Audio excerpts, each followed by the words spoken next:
You do not ever want to walk into a transaction, especially not what could potentially be one of the biggest transactions of your lifetime, without someone representing you who does this day in and day out. Because you want somebody looking out for your best interest.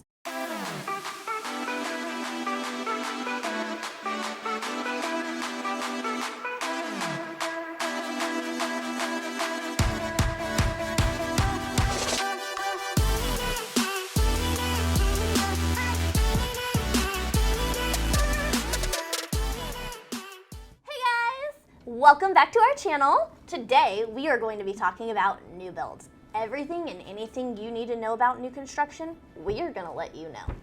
More importantly, we're also going to tell you why you need an agent when going into a new construction home.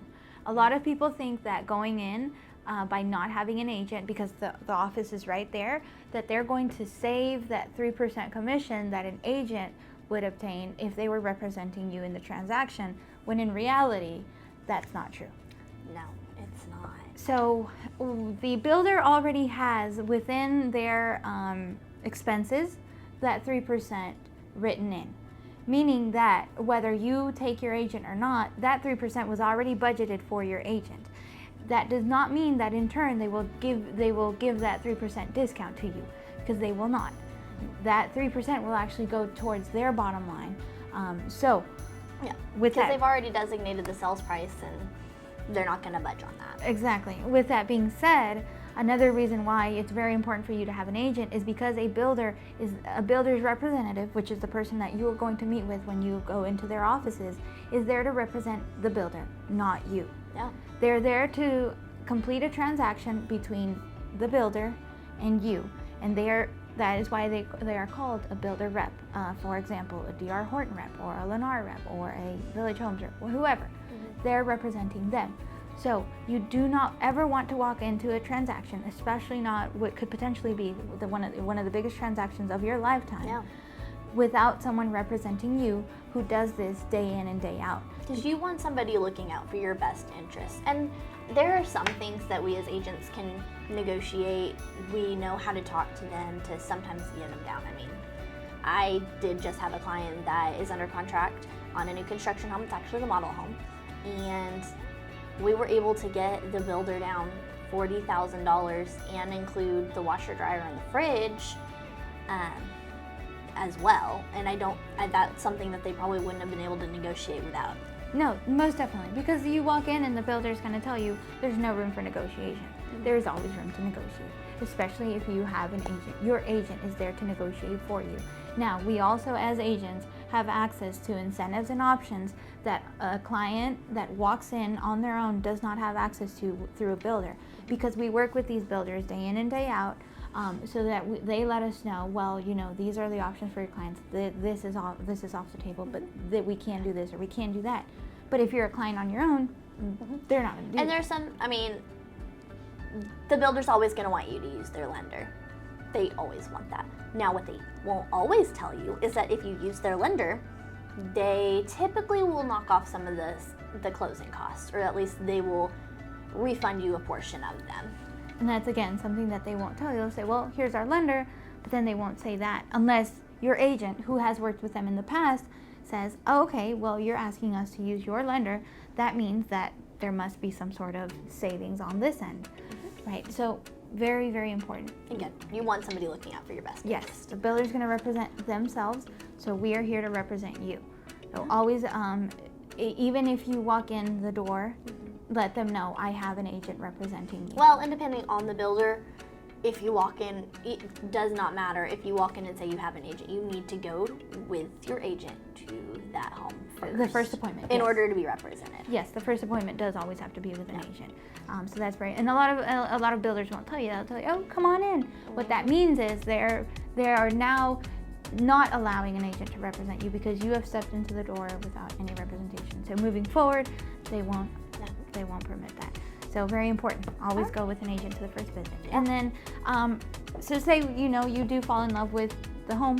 Yes. And it's very easy to do. It is. On new construction, it is very easy to do. So what does the process look like? We decided this is the home. We fell in love. We want to move forward. So once we get our offer accepted, now it depends. With new construction, it's a little bit different of a different timeline because you may be starting from slab, you may be starting from framing, you may be buying something that's just ready to go. So, I mean, it really depends on the time frame. And a lot of builders will have ready to go inventory. So what that means is the timeline is going to vary, and it's going to entirely depend on the builder and on the specific home. Let's say we are walking in and there are only lots available. Yeah. So what does that mean? That means that you are purchasing the home that is going to be built on the lot, but right now there's nothing there. Well, and another thing to know, I think a lot of builders are not, so they may have lots available, but they'll have a wait list on those. They won't sell that home until the slab has been poured. So as soon as you are ready to buy, and as soon as you decide that you are ready to buy and you want to buy new construction, you need to start shopping ASAP because they go quickly. I mean, I would say right now, average time frame probably is about 6 to 9 months. Yes, and that's going to be typical. Yeah. So what the process looks like, and we can outline it from the very beginning to the lot, all the way to the very end, just because you may start at the very beginning or fall somewhere in the middle. Yeah. So let's say you go under contract, you've got your lot, and you've picked your options. Yeah. The builder has to ask for permits from the city. This typically takes between 60 to 90 days for them to get all of those permits back. As soon as they get permits back, they're ready to build. Again, that building time frame can also take a while, but most builders want to start building as soon as they get that back. Yeah. So from then on, it's typically 6 months from the moment that they get the permits thereafter. Yeah. So as soon as they lay slab, they're gonna start framing. Before they move on from framing, they will want to make sure that you come through and walk through the home after the framing is done so that you can make sure all the outlets are where you want them and just make sure the placement is right. Yes, well, and typically a builder will have a pre-framing walkthrough, and what that means is that you will walk through the home when everything is framed, but there's still no sheetrock or no drywall, so that you and the builder's representative and your agent can make sure that all of the electrical outlets and all of those lines are where they need to be. So you will be able to have that appointment beforehand, but you can also visit the property before, even before or after that. With that being said, 6 to 9 months, very typical. Now, if you do go into a contract with a builder who hasn't even started the permitting process yet, you could potentially be looking at a year out. You could. Right? Yeah. But you go under contract. Once you go under contract, it's time to pick options. Yeah. So then you get to go to the design center. Yeah. The design center. The My design favorite. center. You get to go to the design center. I like to advise clients that yes, the design center is great and you get to pick all the options. Just know that if you're picking upgrades, that it's going to roll over into the cost of your loan. And sometimes it is cheaper in the long run to use the base package and then hire a contractor to come in after the fact and do those repairs.